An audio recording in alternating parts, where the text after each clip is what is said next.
నమస్తే. ఈరోజు Andhra Pradesh deputy CM గారు పవన్ కళ్యాణ్ గారు కాకినాడ వెళ్ళారు. కాకినాడ పోర్టుని పరిశీలించారు. ఇన్స్పెక్ట్ చేశారు. రఫ్ సీగా ఉన్నా కూడా సీలోకి వెళ్ళారు. అక్కడ కొన్ని షిప్పుల్ని పరిశీలన చేసి ఒక షిప్‌ను పట్టుకున్నారు. అది పీడీఎస్ రైసు సౌత్ ఆఫ్రికాకి ఎక్స్‌పోర్ట్ చేస్తున్నటువంటిదిగా ఆయన గుర్తించాడు. దాన్ని సీజ్ చేయమని అధికారులను ఆదేశించారు. దీనిలో అర్థమవుతుంది ఏమిటంటే కూటమి ప్రభుత్వం వచ్చి 6 మాసాలు అవుతున్నా యథేచ్ఛగా పీడీఎస్ రైస్ కాకినాడ నుంచి సరఫరా అవుతున్నాయి ఇతర దేశాలకి అని. వైఎస్ఆర్ కాంగ్రెస్ పార్టీ అధికారంలో ఉన్నప్పుడు కాకినాడ ఎమ్మెల్యేగా ఉన్న చంద్రశేఖర్ రెడ్డి గారే దీని అన్నిటికీ కారణమని, ఆయనే ఈ ఎక్స్పోర్ట్ మాఫియాకి లీడర్ అని మీరు ప్రచారం చేశారు, తెలుగుదేశం వారు ప్రచారం చేశారు. ఆయన ఇప్పుడు అధికారంలో లేరు. వైఎస్ఆర్ కాంగ్రెస్ పార్టీ అధికారంలో లేదు. మీరు అధికారంలో ఉన్నారు. కాకినాడ రూరల్ ఎమ్మెల్యే మీ వారే, కాకినాడ ఎమ్మెల్యే మీ వారే. అయినా ఎందుకు జరుగుతుంది ఇదంతా? ఎందుకు ఎక్స్పోర్ట్ జరుగుతుంది? దీన్ని బట్టి మీకు అర్థమవుతుంది ఏంటి? ఈ ప్రభుత్వం పీడీఎస్ రైస్ని అరికట్టడంలో పూర్తిగా విఫలమైంది అనేది మీరే చెప్పారు. మేం చెప్పలా. ఇక్కడ కాదు, కాకినాడ వెళ్ళి మీరు చెప్పారు. కొన్ని ఆశ్చర్యకరమైనటువంటి అంశాలను కూడా మీరు కోట్ చేశారు. నేను కాకినాడ పోర్టును సందర్శించడానికి, ఇన్స్పెక్ట్ చేయడానికి వస్తుంటే సీపోర్ట్ వాళ్ళు కోఆపరేట్ చేయటం లేదు, పోలీసు యంత్రాంగము కోఆపరేట్ చేయటం లేదు, అదేవిధంగా పౌర సరఫరాల శాఖ అధికారులు నాకు కోఆపరేట్ చేయటం లేదు. రావద్దు అని చెబుతున్నారు, మెత్తగా వాయిదా వేసుకునే పరిస్థితి చేస్తున్నారు. అయినా తెగించి నేను ఇవాళ వచ్చాను అంటే ఏంటి దీని అర్థం? మీ అధికారులు మీకు సహకరించడం లేదు, అంతే కదా. ఎందుకు సహకరించట్లేదు వాళ్ళు? మీ అధికారులే దీనిలో కుమ్మక్కైపోయారని అర్థం. అధికారులు ఒక్కరే కుమ్మక్కైపోయారా? కాదు.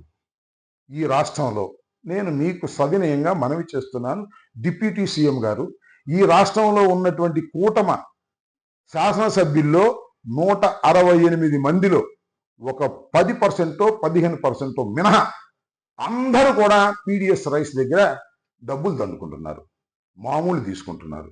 మామూలు తీసుకుని తమ తమ నియోజకవర్గాల్లో ఆ రైసుని బస్తాల్లోకి ఎత్తి కాకినాడ పంపిస్తున్నారు. కాకినాడలో మీ నాయకులే రిసీవ్ చేసుకుంటున్నారు, వాళ్ళు డబ్బులు వాళ్ళు తీసుకుంటున్నారు. ఇవన్నీ కూడా పోర్టులోకి వెళ్ళి షిప్పుల్లోకి ఎక్కించి ఇతర దేశాలకు రవాణా చేస్తున్నారు. ఈ ముఠా అంతా కూడా మీరే, మీ చుట్టుపక్కల ఉన్న వాళ్ళే. అక్కడ దాకా ఎందుకు? మీరు ఇందాక ప్రెస్ మీట్లో చాలా విషయాలు మాట్లాడుతున్నప్పుడు కుడి ఏమో కూర్చున్నారు కదా, ఒకరు కాకినాడ ఎమ్మెల్యే గారు, ఆయన పీడీఎస్ రైస్ కింద ఎంత మామూలు తీసుకుంటున్నారో మీకు తెలుసుకోండి. ఇంటెలిజెన్స్ రిపోర్ట్ తెచ్చుకోండి. ఆయనే కాదు, నానాజీ, ఆయనే కాదు, మొత్తం కూటమి ఎమ్మెల్యేలు అందరి దగ్గర కూడా మీరు రిపోర్ట్ తెప్పించుకోండి. దానిలో చాలా తేడా తెల్లవిగా అర్థమవుతాయి. ఈ పక్కన మీ పౌర సరఫరాల శాఖ మంత్రి గారు ఉన్నారు కదా, ఆయన తెలియకోవడం జరుగుతుందా? ఆయన చాలా మిల్లు మీద దాడి చేశాడు, చాలా చోట్ల సీజ్ చేసినట్టుగా పత్రికలు వచ్చాయి, కానీ ఎక్కడా కూడా ఆగనటువంటి పరిస్థితి కనిపిస్తా ఉన్నది. ఆయన కూడా దీనిలో పెద్ద వాటాదారుడు అనే విషయం మీకు తెలుసో తెలీదో నాకు తెలియదు. తెలిసి కూడా తెలియనట్టు నటిస్తున్నారా, లేక తెలుసా అనేది ఆ భగవంతుడికే తెలియాలి, ప్రజలకే తెలియాలని కూడా ఈ సందర్భంగా నేను చెప్పదలుచుకున్నా. ఇది నవంబర్ 16వ తారీఖున ఈనాడు మొదటి పేజీలో వచ్చినటువంటి వార్త. ఏమని రాశారంటే దానిలో రెచ్చిపోతున్న రేషన్ మాఫియా, ఎక్కడ చూసినా కుప్పలు కుప్పలుగా పేదల బియ్యం, కేంద్ర రాష్ట్ర ప్రభుత్వాలకి ఏడాదికి 11,000 కోట్ల ఖర్చు, 80% నల్ల బజారుకే, ఏటా 8,833 కోట్ల బియ్యం తరలింపు, ఆ మొత్తం అంతా దళారులు, కొందరు మిల్లర్లు, నేతలు, అధికారుల జేబుల్లోకే వెళుతున్నాయి అని ఈనాడులో స్పష్టంగా రాసినటువంటిది. ఇది ఈ నెల 16వ తారీఖున. ఇది మీరు చూడలేదా? ఇంత స్పష్టంగా జరుగుతూ ఉందే. చివరికి మీ పక్కన కూర్చున్నటువంటి మనోహర్ కూడా దీనిలో వాటాదారుడు అని నేను ఆరోపిస్తున్నా. ఇది ఆరోపణ అని మీరు అనుకోవచ్చు, మీరు తెలుసుకోండి, ఇంటెలిజెన్స్ రిపోర్ట్ తెప్పించుకోండి. లేదంటే మీకు చాలా విస్తృతమైనటువంటి పరిచయాలు ఉన్నాయి. ప్రతి నియోజకవర్గంలోనూ జనసేనకు సంబంధించినటువంటి వ్యక్తులు ఉన్నారు, మిమ్మల్ని గాఢంగా ప్రేమించే వ్యక్తులు కూడా ఉన్నారు. వాళ్ళని ఐడెంటిఫై చేయండి, వాళ్ళని పిలిపించుకోండి. అయ్యే మీ నియోజకవర్గంలో అక్కడ మన జనసేన ఎమ్మెల్యే ఉన్నాడా, తెలుగుదేశం ఎమ్మెల్యే ఉన్నాడా తెలుసుకోండి. తెలుగుదేశం ఎమ్మెల్యే ఉన్నా, జనసేన ఎమ్మెల్యే ఉన్నా పీడిఎస్ రైస్ విషయంలో మామూలు అందుతున్నాయా లేదా తెలుసుకోండి. కార్యకర్తకి ఎలా తెలుసు అంటే దేశమంతా చెప్పుకుంటున్నారు, రోడ్డు మీద చెప్పుకుంటున్నారు, చెట్టు కింద చెప్పుకుంటున్నారు, ఈ ఎమ్మెల్యే ఇంత తీసుకుంటున్నాడు నెలకి అని.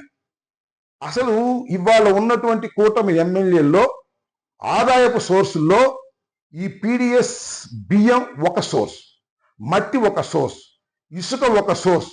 ఈ సోర్సులన్నీ పెట్టుకొని డబ్బులు సంపాదించుకునే యావలో వాళ్ళందరూ ఉంటే మీరెళ్ళి కాకినాడలో ఆర్భాటం చేసి ప్రెస్ మీట్ పెట్టి అధికారుల మీద ధరిస్తే పాపం అధికారులు ఏం చేస్తారు చెప్పండి? మీ నాయకులే అధికారుల్ని అలవాటు చేశారు, వాళ్ళకు కొంత, మీ ఎమ్మెల్యేలకు కొంత, మొత్తం వ్యవహారం జరిగిపోతా ఉంది.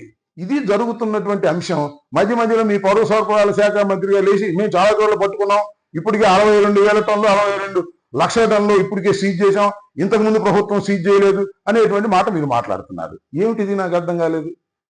ఊరికినే మేము అధికారంలో ఉన్నప్పుడు చంద్రశేఖర్ రెడ్డి నాయకత్వంలో ఇదంతా జరిగిందని ఆయన మీదే మీరు దుమారం లేపారు, ఆయన మీద పెద్ద పెద్దగా అరిచారు, ఆయన మీద కేసులు పెడతా ఉన్నారు, రోపలేస్తా ఉన్నారు. ఆయన అధికారంలో లేడు, మా ప్రభుత్వం అధికారులు లేదు. ఆయన యథేచ్ఛగా పీడిఎస్ రైస్ బియ్యాన్ని సరఫరా అవుతూనే ఉంది ఇతర దేశాలకి. దీని అన్నిటికీ కారణం కూటమి తమ్ముళ్ళు ఈ పేదల బియ్యాన్ని మెక్కుతున్నారు. ఇది మీరు తెలుసుకోండి. పవన్ కళ్యాణ్ గారు, ఇప్పటికైనా మీరు తెలుసుకోకపోతే తెలుసుకోండి. ఆల్రెడీ తెలుసుండి కూడా మీరు యాక్షన్ చేస్తుంటే మీకు నమస్కారం.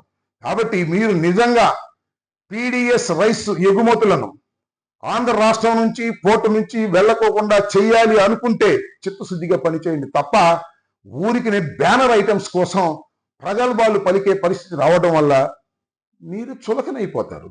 మీరు సిన్సియర్గా లేరనే విషయం ప్రజలకు అర్థమైపోతుంది. కాబట్టి ఒక్కసారి ఆలోచించండి. పైగా చిత్రం ఏంటంటే ఈ పౌర సరఫరాల శాఖ మీ కూటమిలో మీ దగ్గరే ఉంది, జనసేన దగ్గరే ప్రధానమైనటువంటి శాఖ. మీరే కంట్రోల్ చేయకపోతే ఇంకా హోమ్ ఏం కంట్రోల్ చేస్తారు? ఇందాక మిత్రులు ఎవరు అడుగుతుంటే చెప్తున్నారు లా అండ్ ఆర్డర్ నా దగ్గర లేదు అని. ఆ మధ్యనేమో లా అండ్ ఆర్డర్ కూడా నేను తీసుకుంటాను అంటున్నారు. మీలో మీరే కన్ఫ్యూజ్ అవుతున్నారు, మిమ్మల్ని మీరే దూషించుకుంటున్నారు, ఆకాశం మీద ఎత్తి ఉమ్ముతున్నారు, మీ మీదే పడుతుంది. ఇది మీరు గమనించాలి. ఇప్పటికైనా వాస్తవాలు తెలుసుకోవాలి.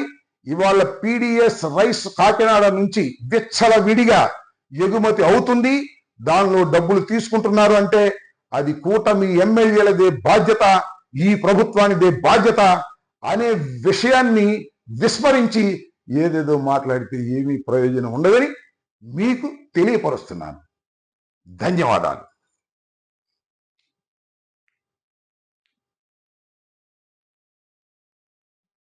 ఆగిందా?